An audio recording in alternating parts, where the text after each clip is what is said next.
información que hoy vamos a ver, ¿no? Esto es lo que el sumario de la clase, un poquito de la introducción de los opioides que ya el doctor Darío ha dado un poco en el contexto de pediatría. ¿Cuáles son los opioides disponibles en El Salvador? Porque al final, si sabemos del uso de un opioide, pero no lo tenemos en la mano, pues tampoco nos va a servir de mucha herramienta.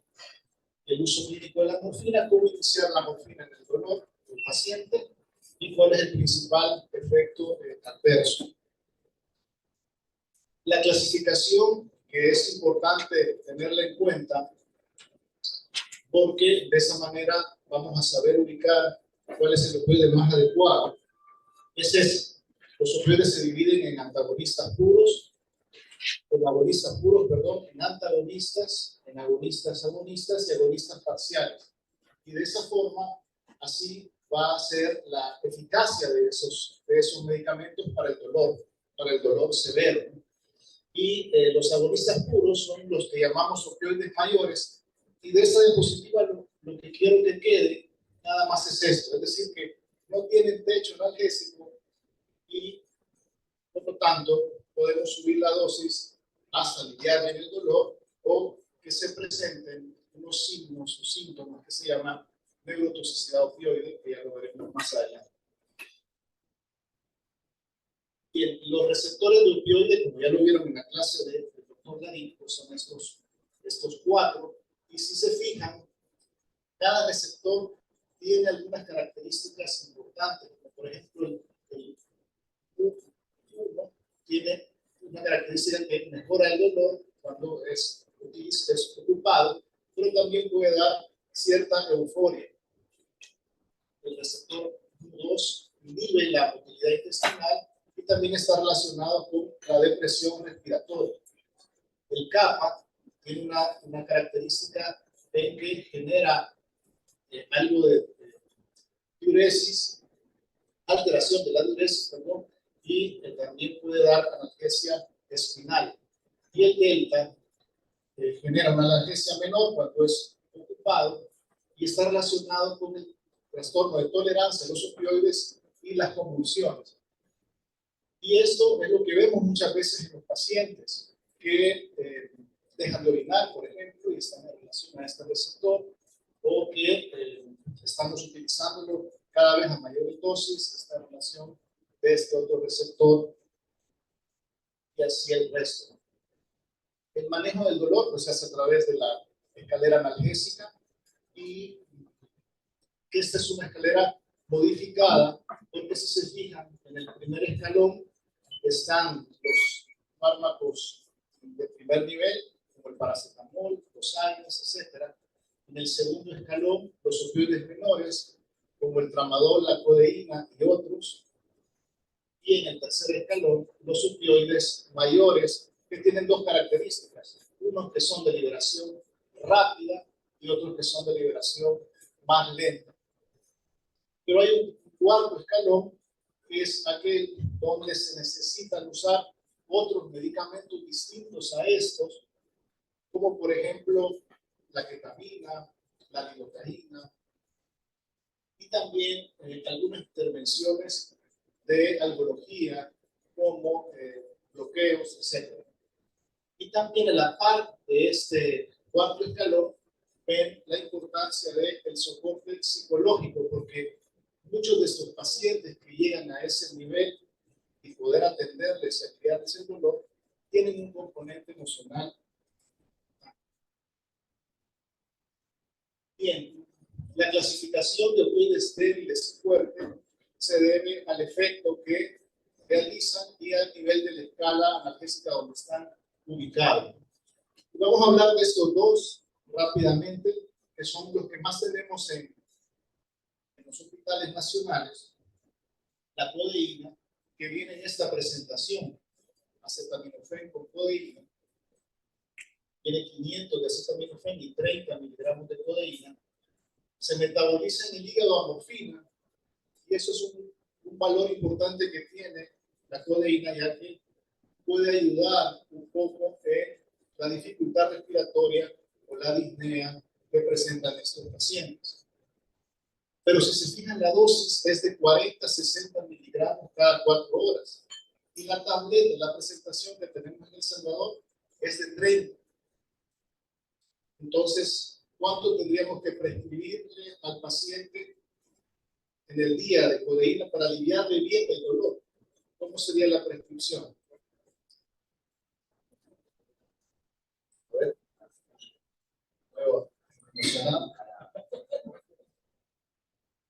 ¿Cómo la prescribiríamos si la dosis es 40 miligramos cada 4 horas? 40 miligramos sería una tableta.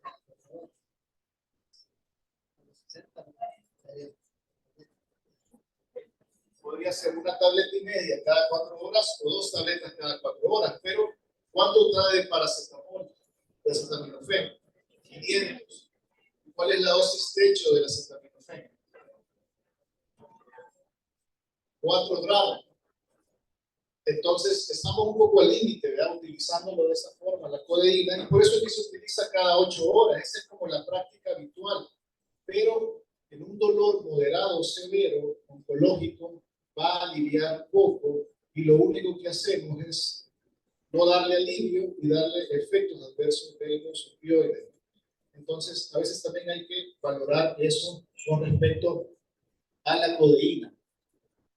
Sin embargo, es un buen fármaco para el alivio del dolor leve y moderado en ciertos casos, y se puede utilizar. Se puede incluso llegar a la dosis más altas, teniendo en cuenta que está combinado con acetaminofén. Tiene un gran poder antitusígeno y antidiarreico. Eso es importante también para poder utilizar en ese sentido. Viene a veces en jarabes y puede ser utilizado para el alivio de la tos, incluso de aquella tos que es muy refractaria. Hay jarabes que contienen una buena cantidad de codeína y podemos utilizarlos. El tramadol es el otro opioide de segundo escalón. Lo bueno del tramadol es que tiene un doble mecanismo de acción, y de ahí la importancia a utilizarlo en esa medida, que actúa sobre el receptor opioide, pero también bloquea la recaptación de aminas en el sistema inhibidor descendente. Por lo tanto, tiene un alivio importante para el dolor. ¿De qué tipo? No solo para el dolor somático, sino también para qué otro dolor podría aliviar con este segundo mecanismo de acción neuropático, ¿verdad? Entonces también tiene una característica para ese alivio del dolor neuropático. La dosis va de 50 a 100 miligramos cada 6 horas, porque esa es más o menos su vida media. También estamos acostumbrados en los hospitales a encontrarlo cada 8 horas. Y el paciente, antes de la siguiente dosis, está ya con dolor y está pidiendo otra vez la dosis. Entonces, acostumbrémonos ahora a usarlo adecuadamente cada 6 horas, porque esa es su vida media. Y si ven que está muy somnoliento, pues bajarlo en vez de 100, bajarlo a 50. Pero no espaciar las horas, porque el paciente se va a quedar cierto tiempo sin alivio del dolor. Tienen múltiples presentaciones, esa es otra cosa buena del tramadol. Viene en jarabe, en gotas, como les ha dicho el doctor Marín, por eso se ocupa Spectria. También vienen formulaciones retardadas. En el Ministerio de Seguro tenemos en gotas y en liberación rápida e inyectable, o sea que podemos utilizarlo en esas 3 maneras, que también viene combinado con paracetamol y aspirina. Y hay otras presentaciones. Bien, los opioides mayores son esos 4: la morfina, la oxicodona, el fentanil y la metadona. De los 4 los tenemos en El Salvador y están también en Usaya. No tienen techo analgésico, dan más analgesia, menos efectos secundarios limitantes. Están indicados para el dolor severo, pero también para el dolor moderado. Hay que tener a veces el ojo para poder prescribir durante el dolor moderado. Por ejemplo, en un paciente con un tumor de páncreas que está con un dolor que, aunque él lo puntúe en 6, muy posiblemente en unos días ese dolor pasa 7, va a ser 8. Entonces, ¿para qué vamos a iniciarle ramal o proteína y lo vamos a estar como marinando nada más, ¿verdad? Pero no vamos a estar dándole analgesia adecuada? Entonces, por eso también está ese interrogante que a veces los opioides mayores, depende de cada caso, pueden ser utilizados en dolor moderado. Depende del tipo de cáncer o del origen del dolor. También alivia la disnea, se usa la morfina, algunos de ustedes también ya lo hacen de esa forma, y la torre refractaria a otro fármaco. Nunca para sedar, eso lo pongo también en el rojo, para que sepamos que la morfina no es un sedante, la morfina es un analgésico. Para sedar al paciente ocupamos sedante. Entonces, nunca para dormir, porque a veces existe, ¿no? ese mito, ¿verdad? Que si le doy morfina va a estar más dormido. Dicen los familiares, pero también como médicos pensamos que le vamos a poner para que esté un poco sedadito, para aliviar el dolor, la tos o la disnea, no para dormir. Para la ansiedad sí tiene un efecto positivo, mejora a veces la ansiedad, por eso se facilita el síntoma, la mejora del síntoma. Cuando hay disnea, que también va a haber ansiedad, de esa forma baja un poco este síntoma. Esos son unos estudios que nos dicen esto que les estaba comentando, cómo la morfina alivia la disnea en los pacientes. Este es un estudio con 12 pacientes de cáncer de pulmón que cuando llegaron al centro donde fueron recibidos, ellos decían que tenían una disnea de 5 al reposo y una disnea de 8 al ejercicio. El ejercicio era nada más dar una vuelta a la cama. Y después de haberles colocado oxígeno por bigotera, la disnea mantenía siempre la misma puntuación. Después de 120 minutos de la primera dosis de morfina subcutánea de 3 miligramos, la sensación de disnea baja notoriamente de 5 a 1 al reposo y de 8 a 3 al ejercicio. Entonces, el alivio de la disnea con el uso de morfina subcutánea a dosis más bajas que las analgésicas es satisfactorio, ¿no? Y además está comprobado. No produce depresión respiratoria ni va a dar ningún paro respiratorio a nadie cuando se usa obviamente a esta dosis. 3 miligramos subcutáneos cada 4 horas. Depende también del paciente. Si el paciente está muy caquético o tiene una función renal un poco, no insuficiencia renal, pero una función renal no adecuada, o está deshidratado, la dosis se tiene que espaciar más.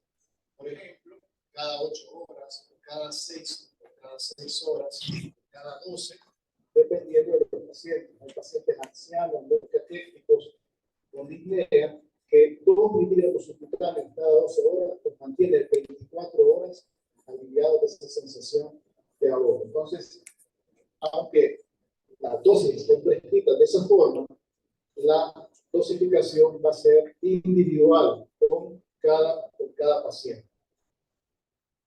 Y con la ansiedad, sí la mejora la morfina, porque esos mismos pacientes a la admisión presentaban 7 de ansiedad, después con el oxígeno por bigotera presentaron 6 de ansiedad. Está demostrado que el oxígeno, mejor dicho, el aire que entra a las narinas de los pacientes que tienen disnea, les disminuye la sensación de disnea y les disminuye la ansiedad que provoca el ahogo. Por eso es importante en casa otras medidas para ese alivio, como por ejemplo ventilación cruzada, un pequeño ventilador hacia la nariz, abanicarle al paciente, o tener el ambiente no tan cerrado, porque eso le va a generar mucha más angustia. Pero después de la administración de la morfina, 120 minutos después, la sensación de ansiedad, que era de 7, bajó a 2. Y esto lo vemos todos los días con importante también mostrar un estudio para que nos quede todavía más claro. El consumo de opioides en un país indica que ese país está más libre de dolor y más libre de disnea en los pacientes avanzados, está más aliviados en los pacientes. En Europa es el medicamento que tiene el lugar número 10 en consumo y es un indicador de la OMS para el alivio del dolor y cáncer. En nuestro país, el consumo medio de morfina sigue todavía más bajo del 50% del consumo medio de Latinoamérica, que es 6.5 miligramos per cápita en Latinoamérica, y nosotros en El Salvador andamos en 2.6 miligramos per cápita. Pero la buena noticia es que eso es actual. Hace 10 años andábamos en 0.5 miligramos per cápita. Es decir, que con la creación de las unidades de los hospitales nacionales, el consumo de morfina ha sido mayor, y eso indica que tenemos más gente drogadicta o dependiente de opioides, sino que tenemos más gente aliviada del dolor. Bien, síntoma difícil del dolor a veces en ciertas circunstancias. Y ahora vamos a, sé que quizás algunos, porque veo caras conocidas de algunas unidades de dolor que ya trabajan y seguramente utilizan la morfina de esa forma, pero otros no. Entonces vamos a aprender a usarla de manera adecuada. La dosis inicial de morfina, es 10 miligramos vía oral cada 4 horas. Esa es como la dosis estándar. Y de ahí vamos a arrancar porque a nivel internacional todas las conversiones de opioides se realizan en base a la morfina oral. Por ejemplo, los reportes que presenta el MinSal a la IFE, que es la institución que regulariza los estupefacientes en el mundo, lo presentan en relación a morfina per cápita. Por eso hay instrumentos que convierten todos los opioides en un hospital que se usan, que convierte a morfina oral. En la Divina Providencia, que están viendo a hacer prácticas, ahí te pueden enseñar, o si no, ustedes lo vieron, la demo, que es una hojita donde se convierte todos los opioides que le están dando al paciente a morfina oral, porque ese es como el gol estándar. Entonces, de ahí vamos a arrancar para aprender la dosis de cómo usar bien la morfina. Bien, aunque la dosis de 10 miligramos cada 4 horas, como ya había dicho antes, en los ancianos, en los enfermos con deterioro físico importante, hay que usarlo más bajo. Quizás la mitad, pero eso va a depender del ojo de cada uno cuando esté frente al paciente. Es decir, que un anciano quizás no va a ser 10 cada 4 horas, sino que 5 cada 4.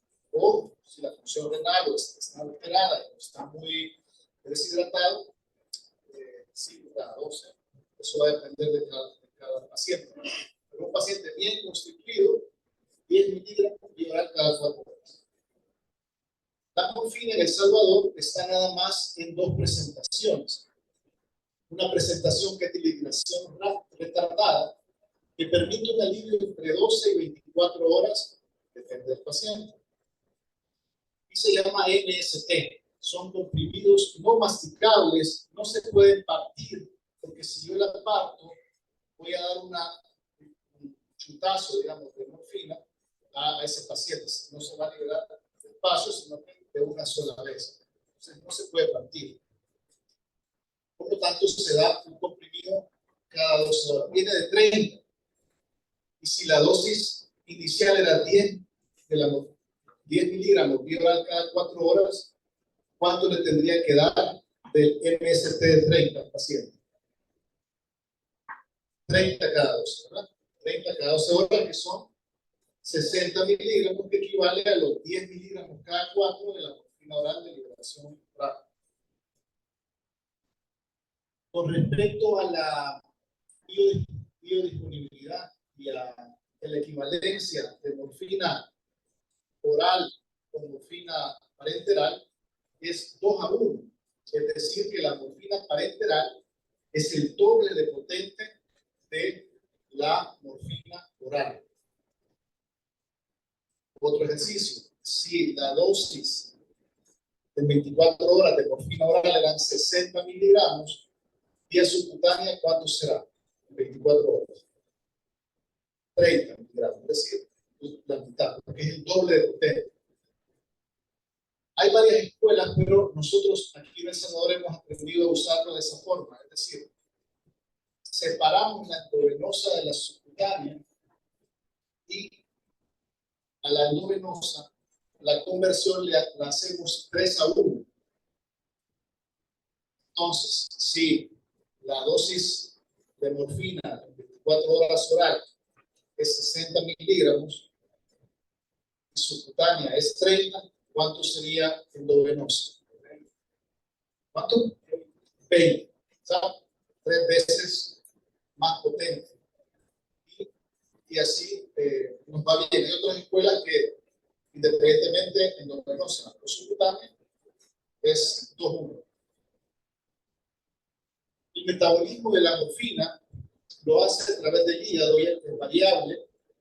Se conjuga en dos metabolitos activos, el N3-glucurónido y el N6-glucurónido, que son los causantes cuando se acumula en el cuerpo por administración repetida, es decir, rescate maligno, se termina acumulando estos dos, o por fallo renal, por eso hay otros opioides que se utilizan en insuficiencia renal, o por deshidratación.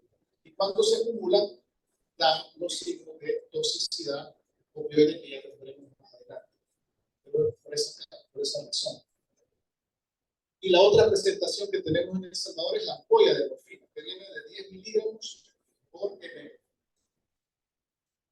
Entonces vamos a hacer un pequeño ejercicio y si tenemos, no sé quién quiere pasar aquí al papelógrafo que nos ha preparado el doctor William, no sé quién se anima para hacer este ejercicio. Va a ser muy sencillo, solo para que nos quede claro ahí a todos. Ahí está, muy bien. Adelante. ¿Cuál es su nombre? Adelante, Jaime. Entonces, lo importante es aprender a cómo prescribirlo, pero cómo ponerlo en indicación, porque el ejemplo que estaba dando el doctor Ladín hace poquito, ¿verdad? De que el niño estaba nada por boca. Entonces, a veces sabemos que las enfermeras son de cumplir, ¿verdad? Y entonces tienen que ver bien ahí en el papel qué dice. Entonces, como médicos tenemos la responsabilidad de escribirlo bien, para que se transmita bien la información.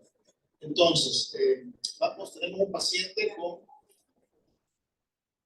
cáncer de próstata y tiene una metástasis en el fémur que le genera un dolor de 8. Entonces, ha estado tomando en la consulta Tramal, AINES y no mejora. Entonces, lo decidimos ingresar para aliviarle bien el dolor. Y contamos en el hospital donde está usted con ampollas de morfina. Entonces, lo vamos a ingresar. ¿Cómo sería la indicación de entrada para aliviar a este paciente que tiene 56 años, función renal adecuada, y un Carnoti de 60, 50, por allá? Es decir, que ese por lo menos se desplaza un poquito, pasa un poco más del tiempo sentado y acostado, pero por el dolor. Si él estuviera sin dolor, estuviera más funcional. Entonces, decidimos ingresarlo para manejarle el dolor.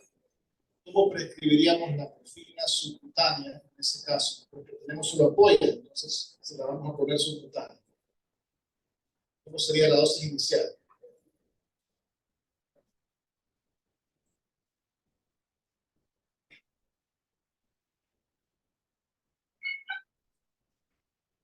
Entonces, la indicación inicial es la que va a poner ahora el doctor. Y después vamos a calcular los rescates que hay que ponerle a ese paciente si el dolor continúa.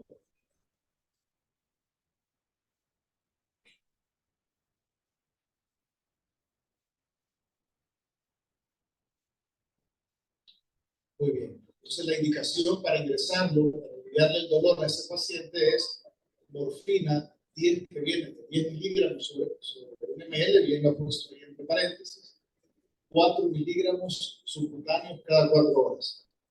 Estamos de acuerdo todos, la indicación, recordando cuál es la indicación de morfina oral, digamos, en 24 horas. Si era 10, será 10, pero 10 miligramos cada 4 horas. Serían 5 miligramos. Entonces, aquí acabamos de descubrir que nos habíamos equivocado, vamos a ponerle 5 miligramos cada 4 horas, porque de esa forma hacemos los 30 de morfina subcutánea que equivalen a 60 de morfina oral. Es como de donde partimos, acuérdense, siempre partimos de morfina oral. Entonces serían 5 miligramos subcutáneos cada 4 horas. Todavía para que no quede duda, digamos, a enfermería, o imagínense un cuidador el que la va a cumplir y no es una licenciada o una técnico de enfermería, todavía es bueno ponerle a donde dice 5 miligramos subcutáneos, que eso es igual a 0.5 ml, ¿verdad? Porque la ampolla viene de 1 ml, 5 miligramos es 0.5. A veces en la casa se van a cumplir los cuidadores y por eso es importante que lo escribamos así. No por enfermería, porque sabemos que la enfermería sabe muy bien que 5 miligramos es igual a 0.5 cc. Entonces, ahora vamos a calcular los rescates de este paciente, porque muchas veces estos enfermos presentan dolor irruptivo o incidental. Es decir, el paciente que acabamos de escribir se le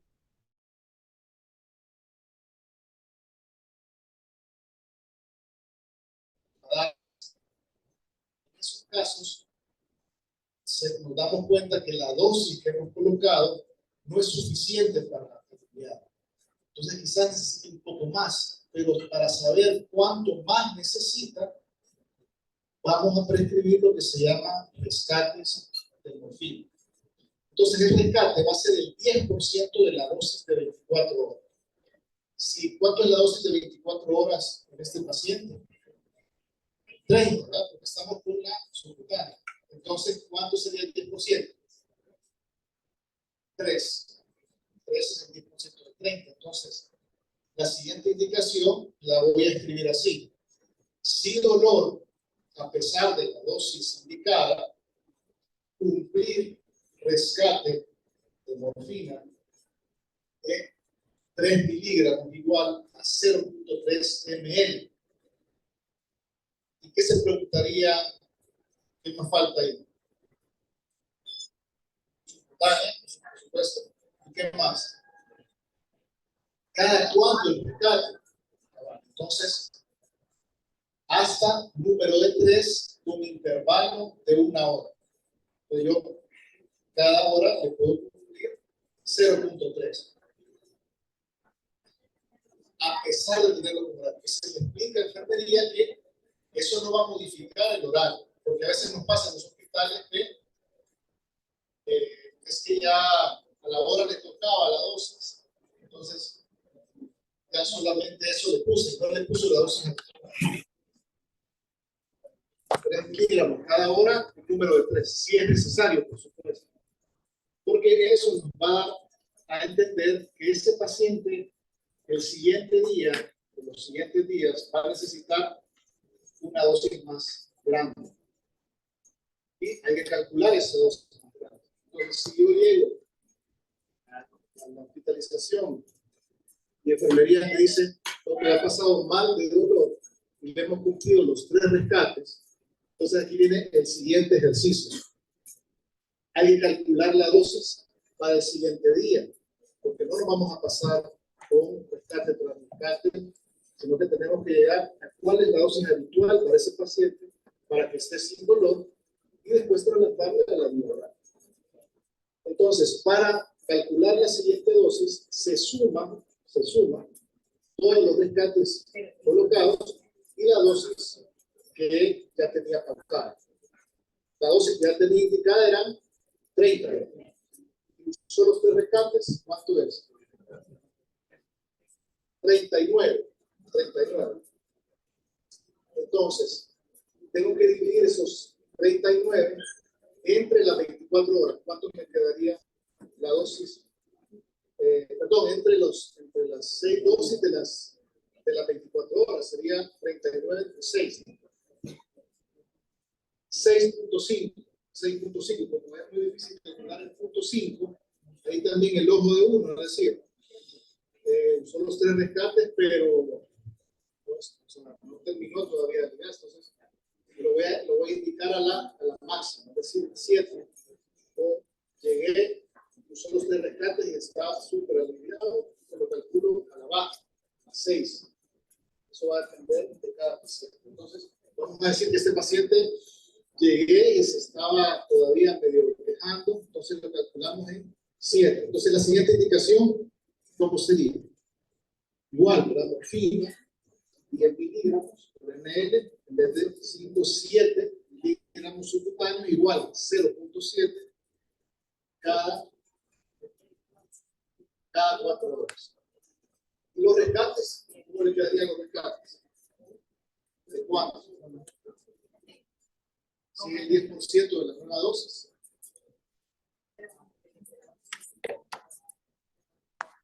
De 3.9, pero como no se puede calcular el 3.9 de 4. Entonces, los rescates van a ser, si a pesar de dolor, si a pesar de dosis persiste, 4 miligramos subcutáneos cada hora hasta número de 3. Bien, no sé si hay alguna duda aquí o alguna pregunta, porque sí es importante que lo afiancemos y lo podamos prescribir bien de esa forma ya cuando esté trabajando en las unidades. Doctor, una consulta. Sí. ¿Tienen claro cuándo se sube la dosis? ¿Sí? Cuando se utilizan los rescates a pesar de estar temporales. Los 3. Sí. Sigue el horario de las 24 horas y a pesar de se usan los 3 rescates. Los 3 rescates. ¿Se ocupan 2 o se ocupa 1? No. Exacto. Muy buena acotación ahí la del doctor William, es decir que si no se ocupan los 3 rescates, seguimos igual. ¿Alguna duda más? ¿Ya? Pero en caso de utilizar los rescates, bueno, cumplió su rutina, cumplió los 3 rescates, hicimos la modificación para el siguiente día, ese día se mantiene no bien controlado el dolor, ¿cuánto tiempo más podemos seguir haciendo estas modificaciones? Hasta controlar el dolor. ¿Por qué? Porque la morfina no tiene techo analgésico, eso es la ventaja. Hasta controlar el dolor o si aparecen unos signos de neurotoxicidad, entonces hay que rotar a otro opioide. O también si llegamos a cierta dosis de morfina, que son 300 miligramos en 24 horas, aunque no haya toxicidad, si seguimos subiendo va a haber toxicidad.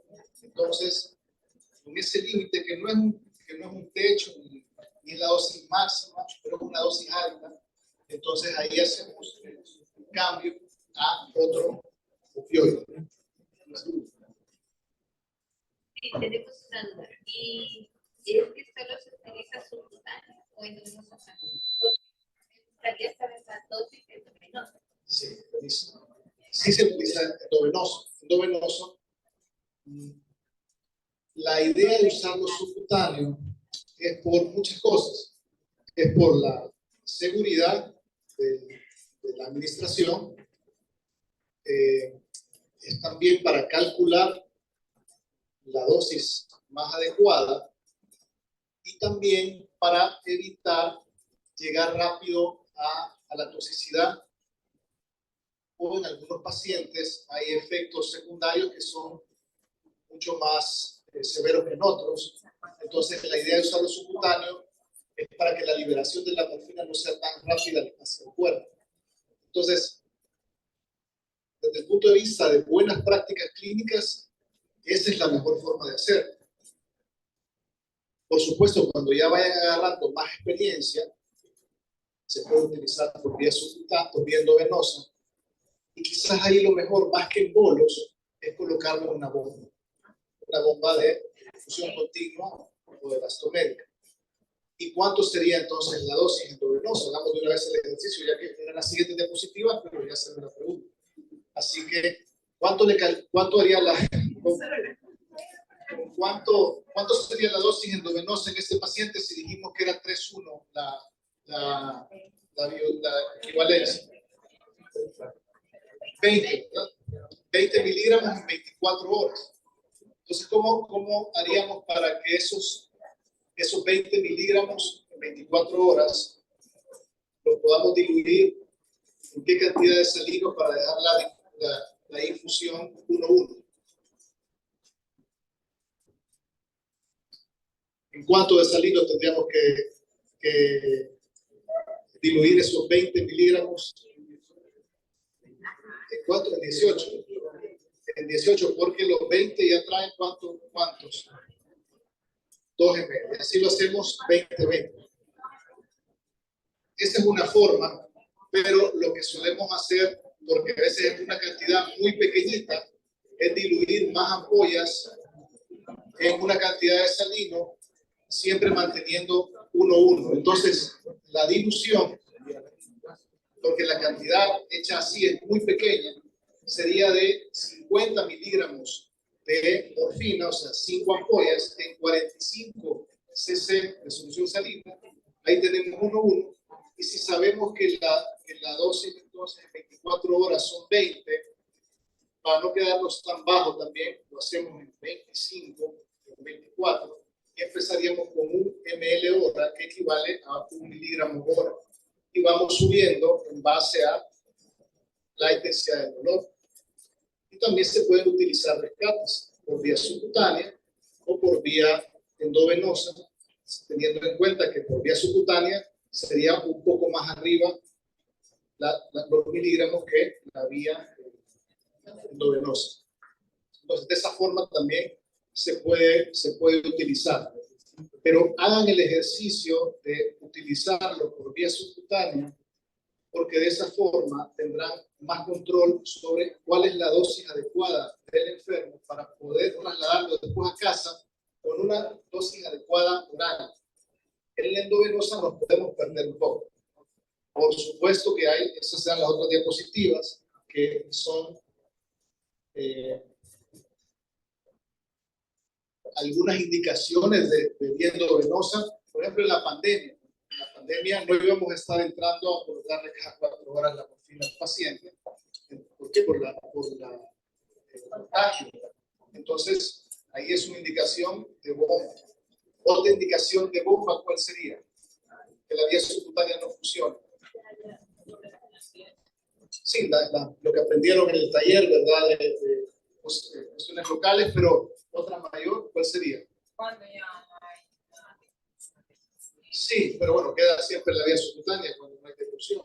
Pero en la vía subcutánea, ¿cuál sería una indicación de pasar mejor a la endovenosa? ¿Qué se necesita para que se absorba el fármaco en la vía subcutánea? Fíjense que un caquético incluso se absorbe, pero ¿qué elemento hace que no se absorba? Exacto, no se está hipotenso, obviamente no se va a absorber. La vía endovenosa sería la adecuada. También cuando esté en situación de últimos días de vida, ¿no? Si tenemos un paciente en agonía, que le queden 7 días más o menos, ¿no? O horas, endovenosa. No vamos a estar ahí tratando de calcular la dosis que va a seguir cómo se vaya la vía oral. No va a haber vía oral, ¿no? Entonces, en esos casos, la vía endovenosa es la más adecuada. Y también se pueden utilizar bombas elastoméricas. Bien, nuevamente no hay techo analgésico, la dosis máxima está limitada solamente por la toxicidad, que varía enormemente de paciente a paciente, de opioide a opioide. Yo tengo un paciente que usa 20 miligramos subcutáneos cada 3 horas de morfina y no ha presentado toxicidad.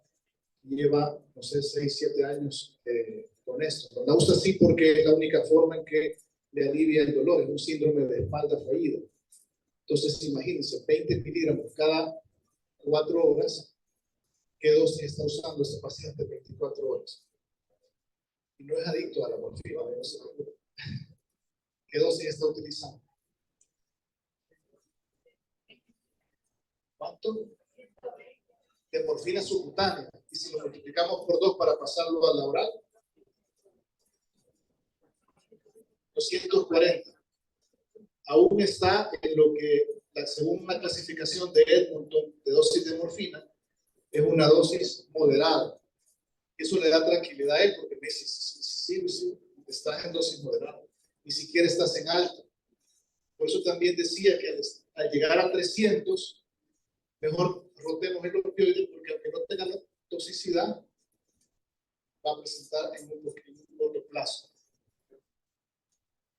Bien, y no olvidarnos siempre, ¿verdad?, de que prescribamos el laxante en la indicación, porque si no lo prescribimos, si somos derechos por la derecha, si somos izquierdos por la izquierda, si no lo prescribimos con una de esas manos, con la otra mano vamos a intentar destapar a ese paciente en los próximos días, ¿no? Entonces, no nos olvidemos de prescribir la morfina, el laxante cuando prescribamos opioides en la indicación. Bien, vamos a pasar a la siguiente por el tiempo, que es hablar un poco de los efectos adversos y la neurotoxicidad, cómo mejorarla, cómo evitarla.